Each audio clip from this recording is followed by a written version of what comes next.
Okey. Um, so, untuk hari ini kelas yang pertama lah untuk tahun 2021. Untuk kelas fizik tingkatan 5. Okey. So, cikgu harap semua dah bersedia dengan buku teks. So, semua dah dapat buku teks fizik kan? Cuma kimia kita belum ada lagi. Tapi ada buku teks digital. Nanti cikgu akan share link lah kalau siapa yang tak ada lagi. Okey. Buku teks tu time class kita tolong orang kata adakan bersamalah buku teks. Okey, untuk ha? Okey, boleh dengar kan? Okey. Untuk Boleh buku cikgu. latihan untuk fizik, tolong adakan satu buku nota, buku panjang ke buku pendek tak kisah, buku apa pun untuk kita buat latihan dan juga nota lah dalam tu. Okey, untuk nota, mungkin kita takkan ada kesempatan sangat untuk nak check dan sebagainya. So, kamu tolong ambil inisiatif sendiri, buat sendiri. Okey, macam hari ni cikgu dah masuk tajuk daya dan gerakan. Tolong buat nota daya dan gerakan 2. Okey, untuk buku latihan untuk form 5 kebanyakan belum keluar lagi. Um, So nanti bila dah keluar baru cikgu akan bagi tahulah kita akan pakai buku apa. Untuk kimia, okay, untuk kimia cikgu dah order buku tapi belum sampai lagi kita akan pakai modul. Okay, sebenarnya lebih mudah pakai modul. Untuk fizik belum ada lagi keluaran mana-mana. So nanti dah ada keluaran cikgu akan maklum. Okay, so to the topics untuk kita belajar hari ini ialah daya dan gerakan 2. Okay, daya dan gerakan 2. Daya dan gerakan 2 adalah sebenarnya sambungan daripada daya gerakan tingkatan 4. Okey.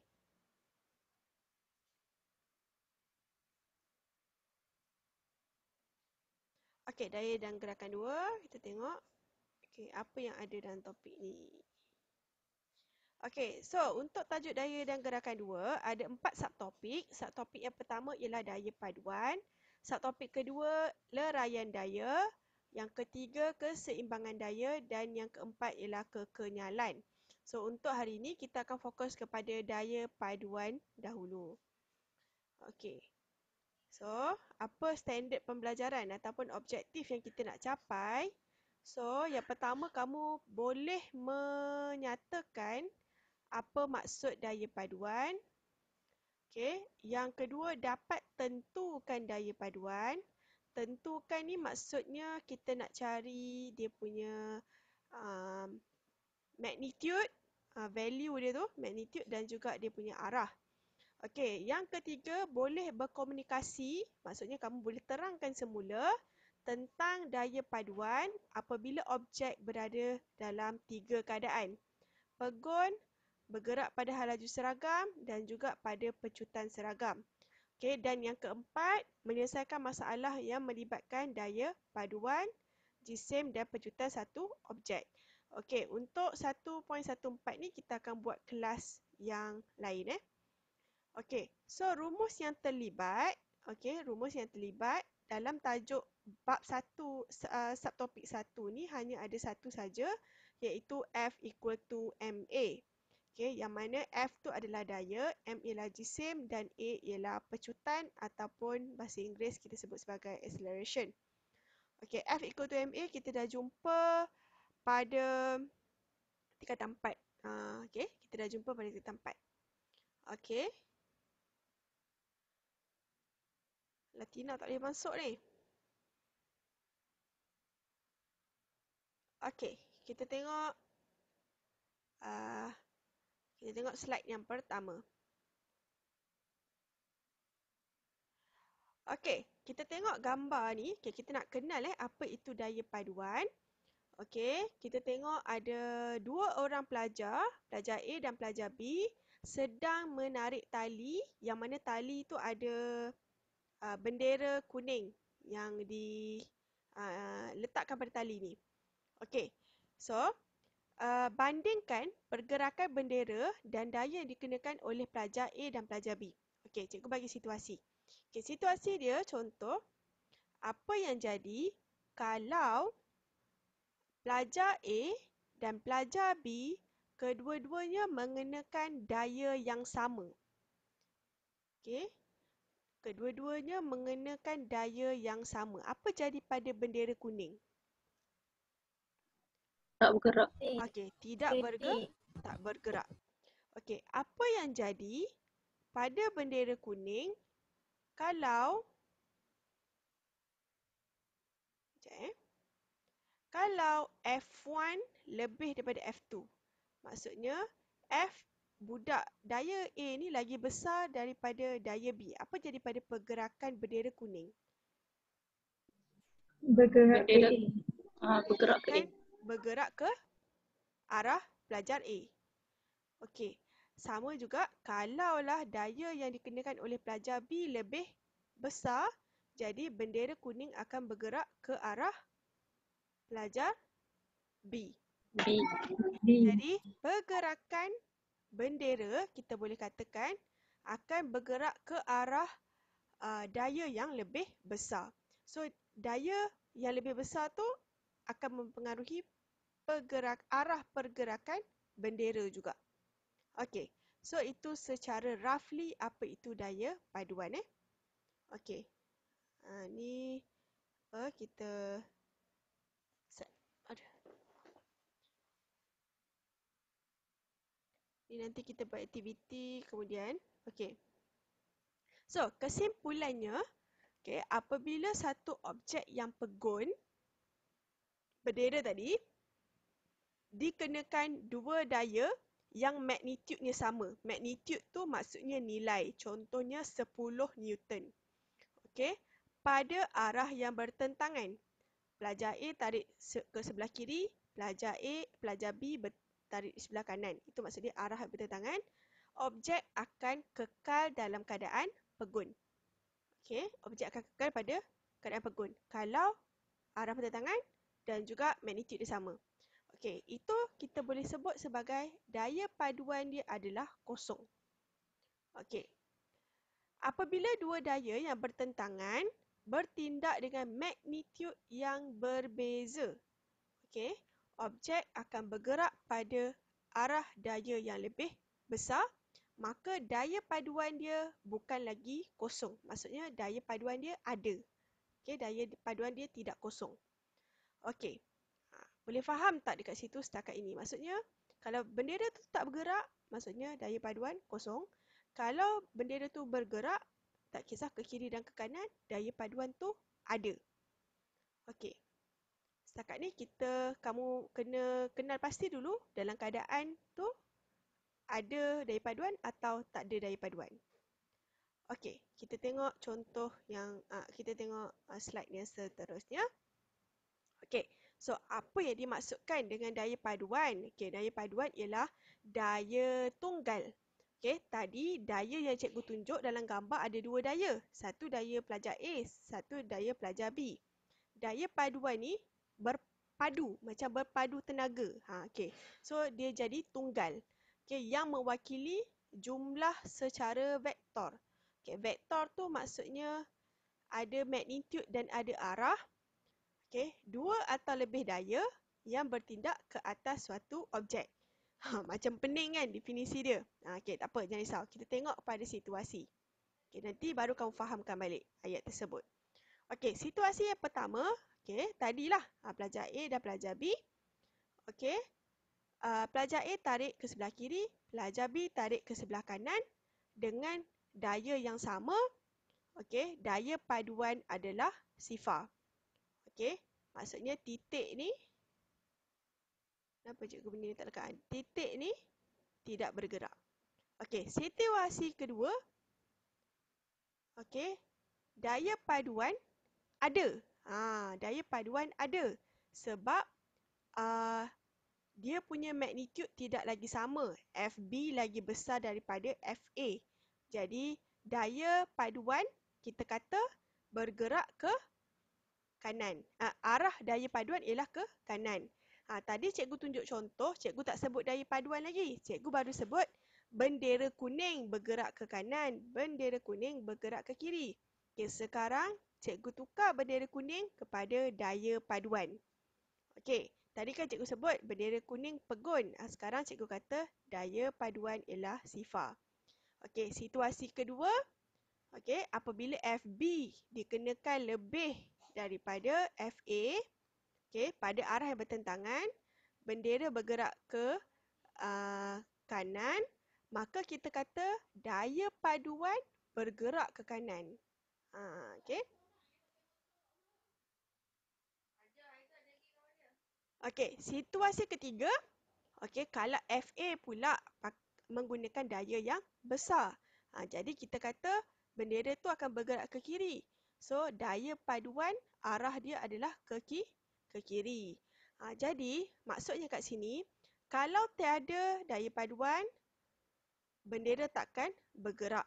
Kalau ada daya paduan, barulah bendera bergerak. Maksudnya kenapa bendera tu boleh bergerak disebabkan adanya daya paduan. Okey, so sekarang ni kita tengok pula macam mana kita nak kira, kita nak tentukan daya paduan. Okey, so kita tengok aktiviti ni, aktiviti 1.2. Okey, untuk kita tentukan daya paduan, ada 4 cara. Okay, ada 4 cara untuk kita tentukan daya paduan mengikut situasi yang sesuai. Okay, kita tengok situasi yang pertama. Okay, situasi yang pertama, dia daya yang dikenakan adalah pada arah yang sama. Okay, 6 Newton tarik sebelah kanan, 8 Newton pun tarik ke sebelah kanan. Okey, arah yang sama. Okey, sekarang ni siapa boleh bagi tahu cikgu titik hitam tersebut akan bergerak ke arah mana? Ke dia pegun? Kanan. Okey, akan bergerak ke kanan. Okey, maksudnya ada daya paduan tak kat sini? Ada. Ada. Ada kan? Sebab dia bergerak, titik tu bergerak. Kalau titik tu bergerak, bermaksud daya paduan tu ada. Okey. So, sekarang ni kamu dah dapat dah. Kamu kata daya paduan ada. Ada maksudnya tak sama dengan kosong. Okey. So, cerita dia dan kamu kata daya dia pula dah arah dia ke kanan. Okey, maksudnya sekarang ni kamu dah tentukan satu arah dia. Okey, sekarang ni magnitude dia pula. Macam mana kita nak tentukan magnitude? Okey, magnitude dia, okey, kalau arah yang sama. Okey, sekarang ni kan kalau kamu dapat daya yang dua arah, kita anggap yang di sebelah kanan tu bergerak secara positif dan yang di sebelah kiri tu bergerak secara negatif. Okey, since situasi satu ni kedua-dua sebelah kanan, jadi kita kata kedua-duanya positif 6 dan positif 8. Okey. Jadi, macam mana kita nak tentukan daya paduan adalah dengan kita hasil tambahkan kedua-dua daya. Okey, dua daya tu kita tambahkan. Okey. So, hasil dia F sama dengan F ni adalah daya paduan Okey, daya paduan sama dengan hasil tambah F1 dan F2. Okey, yang mana F1 kita adalah positif 6 dan F2 kita adalah positif 8. Okey, ni senang kita nak nampak. Okey, jadi positif 6 tambah positif 8 dapatlah positif 14 Newton. Jadi ini kita punya magnitude. So magnitude daya paduan ialah 14 Newton dan arah dia adalah ke sebelah jangan buat ni. Okey, ke sebelah kanan. Okey. Kenapa cikgu asyik sebut magnitude dan arah ni? Okey, sebab daya ni adalah kuantiti vektor. Kuantiti vektor mesti ada magnitude dan arah. Magnitude tu maksudnya nombor beserta unit dan arah tu ikutlah kiri ke kanan ke, ada angle ke. Okey, boleh faham tak? Boleh, cikgu. Okey, kita tengok situasi yang kedua. Okey, situasi yang kedua, uh, okey, sekarang ni kalau kamu tengok titik hitam ni, boleh agak tak titik hitam ni bergerak ke mana? Kiri. Okey, kiri. Jadi arahnya akan bergerak ke kiri. Okey, jadi daya paduan tu ada. Tak sama dengan kosong. Okey, bila tak sama dengan kosong, okay, kita buat macam tadi. Okey, cikgu kata daya paduan ialah hasil tambah daripada F1 dan F2. Okey, yang mana dekat sini F1 kita bergerak ke kiri. Jadi nilai dia adalah negatif 8. Okey, dan F2 pula 6 Newton bergerak ke kanan. Jadi positif 6. Okey, jadi negatif 8 tambah dengan positif 6 dapatlah negatif 2 Newton. Jadi magnitude dia adalah 2 Newton dan arah dia adalah ke sebelah kiri. Okey, ke sebelah kiri. Tertinggal lah. Okey, ke belah kiri. Okey, boleh faham tak? Senang kan?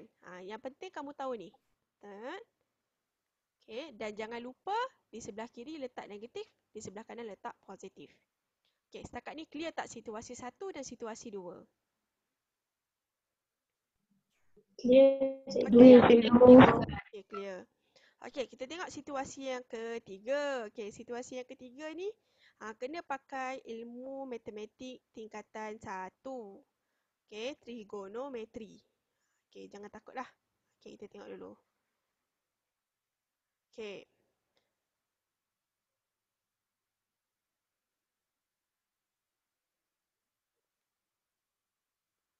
Okey. So, sekarang ni tadi kita cuma tengok contoh tarik kiri, tarik kanan. Ataupun dua-dua tarik kanan. Ataupun dua-dua tarik kiri. Okey. So, cerita dia sekarang ni.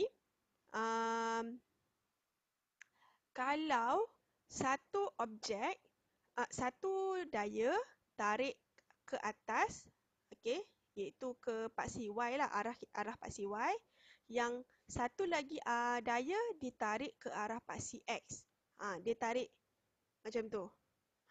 So macam mana cerita ni? Arah dia macam mana? So sekarang ni kita tak dapat tentukan lagi lah arah tu arah ke mana. Okay, tapi kan kamu boleh dapat agak tak titik ni akan bergerak atau tidak? bergerak. Titik tu akan bergerak. Jadi daya paduan tidak sama dengan kosong. Daya paduan tak sama dengan kosong. Okay, satu sebab kita punya daya ni berlainan lah. Dan juga arah kita pun berbeza. Okey, jadi macam mana kita nak tentukan arah? Okey, kita nak tentukan arah. Tadi kan kita tentukan arah dulu kan? Okey, untuk method ni kita hafal. Cara buat dia yang pertama, okey, lengkapkan gambar rajah segi empat dengan sisinya terdiri daripada dua daya yang saling berserenjang. Okey, maksudnya kalau kamu dah dapat dah, okey, sisi ni dan sisi ni, okey, tugas kamu yang pertama, kamu lengkapkan dia gambar rajah ni jadi segi empat. Jadi segi empat. Okey. Faham tak? Jadi segi empat. Okey. So, step yang kedua, kita lukis perpenjuru bagi segi empat tepat yang mewakili daya paduan, iaitu F bagi dua daya tersebut. So, bila dah complete kita punya segi empat, letak pembaris. Okey, so ini adalah kita punya arah daya paduan. Okey, kita tak boleh nak sebut lagi lah. Dalam perkataan kita tak boleh nak sebut. Melencong ke apa, tak boleh sebut lagi kan? Cukup kita tunjuk dulu. Okey, so ini adalah arah daya paduan kita. Okey, so yang seterusnya. Okey, yang seterusnya. Okey, macam mana kita nak tentukan magnitude? Okey, arah sekarang ni kita dah tahu dah. Arah dia macam gini. Okey, sekarang ni magnitude. Macam mana kita nak tentukan arah magnitude? Okey, magnitude kita akan pakai teorem Pythagoras. Okey, yang mana kita tahu jumlah sisi ini adalah 8 dan sisi ni nilai dia adalah 6. Jadi kita boleh guna A squared sama dengan B squared tambah C squared. Okey, yang mana 8 ni kita boleh samakan dengan B, 6 adalah C dan F ialah A. Okey, jadi F kuasa 2 sama dengan 8 kuasa 2 tambah 6 kuasa 2. So, F sama dengan 8 kuasa 2 tambah 6 kuasa 2 punca kuasa. So, tekan kalkulator, kamu dapat 10 Newton. Okey, jadi nilai daya paduan ialah 10 Newton. Okey, boleh faham? Okey, ingat bila dapat gambar rajah yang berserenjang, okey, kita lengkapkan segi 4. Okey, bila lengkapkan segi 4, kita buat perpenjuru. Okey, buat perpenjuru, cari nilai F menggunakan teorem Pythagoras. Okey, selesai. Okey, selesai kan? Kita dah dapat daya paduan. Okey, tapi ada satu lagi benda yang kita kena buat. Sebab ingat tak tadi arah? Okey, arah tadi kita hanya dapat dia punya lukisan saja. Kita tak boleh nak terangkan secara orang kata secara formal ni kita tak boleh nak terangkan. Okey, cara kita nak terangkan, okey, ialah dengan kita kira dia punya sudut. Okey. Sebab contohlah, kamu kata, orang tanya, arah daya paduan macam mana? Kamu kata dia condong sikit. Berapa angle kecondongan tu kita boleh kira. Okay, cara kita kira menggunakan Sohcahtoa. Kamu tahu kan Sohcahtoa? Okay, so yang paling sesuai kat sini kita pakai toa. Okay, so untuk kita kira angle ni, okay, kita pakai tangent theta sama dengan opposite over adjacent. Okay, so kita nak cari theta kan? Opposite kita berapa tadi? Sini 6 kan? Yang adjacent kita ialah 8 kan? So 6/8. So nak cari theta, okay, tekan kalkulator. Okay, kamu panggil apa ya? Tan cos negatif 1 ni? Ada perkataan matematik dia kan? Okay, tekan je kalkulator. Tan negatif 1, 6/8. Kamu akan dapat jawapan dia 36.9 darjah. Jadi, kita boleh lengkapkan arah dia adalah condong sebanyak, okay, dengan dia punya sudut sebanyak 369 darjah. Okay, boleh faham tak setakat ini? Faham, cikgu. Faham ah? Cikgu, Ya. kalau dia bergerak ke kanan dengan ke atas, daya dia sama, dia still tak bergerak juga kan cikgu? Okay, yang itu, okay, kita kena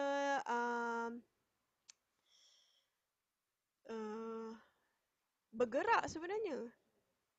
Okay, kamu rasa bergerak ke tak bergerak kalau kamu tarik? Sebenarnya bergerak bergerak. Dan daya paduan dia kita boleh kira. Kan? Contoh. Okay, 5, 5. Okay, cara dia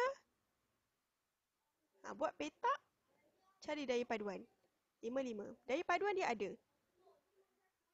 Sebab arah dia berserenjang.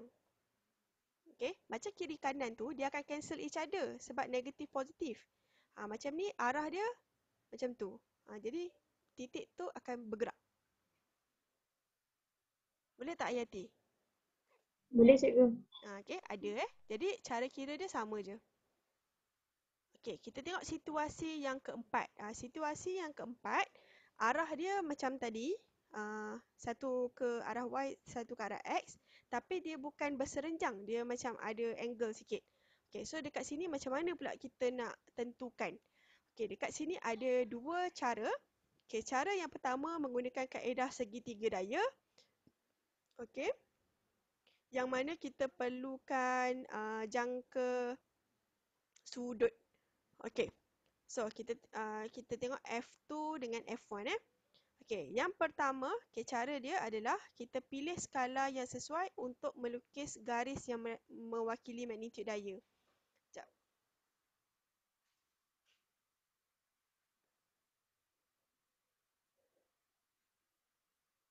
Ada soalan tak?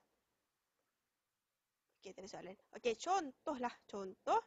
Cikgu bagi F2 ialah 8 Newton dan F1 ialah 10 Newton. Okey. Dan cikgu punya sudut adalah contohnya 60 darjah. Okey. So, cara kita nak buat ialah kita pilih skala yang sesuai. Okey, alat yang perlu kita guna ialah pembaris dan juga jangka sudut. Okey. So, yang pertama kita tentukan skala. Okey, skala ni atas kita. Okey, contoh kamu kata kamu nak buat um, 1 cm bersamaan 2 Newton. Okey, 1 cm bersamaan dengan 2 Newton. Jadi apa perlu kamu buat? Kamu ambil pembaris, kemudian kamu letaklah. Okey. Kalau 8 Newton maksudnya bersamaan 4 cm dan kalau 10 Newton bersamaan dengan 5 cm kan? Jadi kamu ambil pembaris. Okey, pembaris dan kamu letak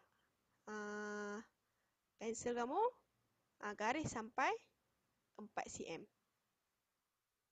Okey. Sekejap. Okey, cikgu ulang. Saya maaf. Kita tak boleh buat 4 cm lagi. Kita kena buat 5 cm dulu. Okey, kamu ambil pembaris. Okey, kemudian kamu ukur 5 cm. Kemudian kamu stop. Okey. Itu kita tanda ini adalah 10 Newton. Okey. Kemudian kamu ambil jangka sudut. Okey, kamu ambil jangka sudut. Contoh tadi sudut kita 60 kan? Jangka sudut yang ni. Ni jangka sudut. Okey, kamu letak jangka sudut dekat sini. Okey, kamu cari sampai 60. Kemudian kamu buat garisan ni sepanjang 4 cm. Okey. Sepanjang 4 cm. Ni kan? 8 Newton. So, ni kita punya 8 Newton. Okey, so itu step yang kedua. Okey, step yang ketiga, kamu ambil pembaris, sambungkan. Okey, sambungkan, kemudian kamu ukur. Okey, andai katalah kamu ukur kat sini, ukur 20 cm contoh. 20 cm pula. 10 cm contohnya. Kamu dah ukur 10 cm. Jadi, daya paduan ialah 10 cm darab dengan 2 tadi. Jadi, daya paduan dia adalah 20 Newton. Itu cara yang pertama. Okey, boleh faham tak cara yang pertama?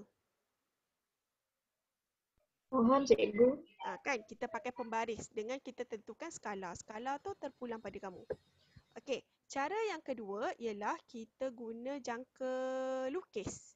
Okey, jangka lukis. Tapi bagi cikgu tak payah pakai jangka lukis pun tak apa. Boleh pakai pembaris. Okey, cara dia sama. Kita pilih skala macam tadi. Contoh 1 cm bersamaan dengan 2 Newton. Kemudian kita lukis ambil pembaris. Okey, ni 5 cm. Kemudian kita ambil jangka sudut 60 cm. 60 darjah. Kemudian dia punya F2 tadi sebanyak 4 cm. Okey, kemudian kamu lengkapkan segi 4 selari ni. Okey, lengkapkan. Okey, dengan kepanjangan yang samalah. Okey, kalau siapa yang ingat pakai jangka lukis, buat pakai jangka lukis. Okey, kalau dia tak minta dalam soalan exam, cukup pakai pembaris je. Okey, buat macam ni. Macam ni. Kemudian buat yang sama, tarik perpenjuru macam ni. Okey, so ini adalah kita punya daya paduan. Okey, daya paduan, ukur panjang perpenjuru dan hitungkan magnitude daya paduan. Contoh, kita dah ukur, letak pembaris dekat sini, ukur kita dapat 10 tadi berapa? 20 cm, 10 cm. Okey, so kita katakan F sama dengan 20 Newton. Itu ada dua cara lah. Satu kita buat macam gini. Okey, satu lagi kita lengkapkan segi empat. Okey. Itu kalau dia beri sudut lah. Okey. Okey, kalau dia tak bagi sudut macam mana pula? Kalau dia tak bagi sudut.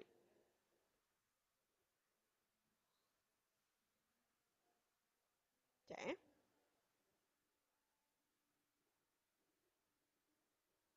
Sekejap azan. Okey, cikgu stop dulu sekejap. Masa Zoom pun dah nak habis. Jadi cikgu bagi link balik lepas habis azan. Baik, cikgu.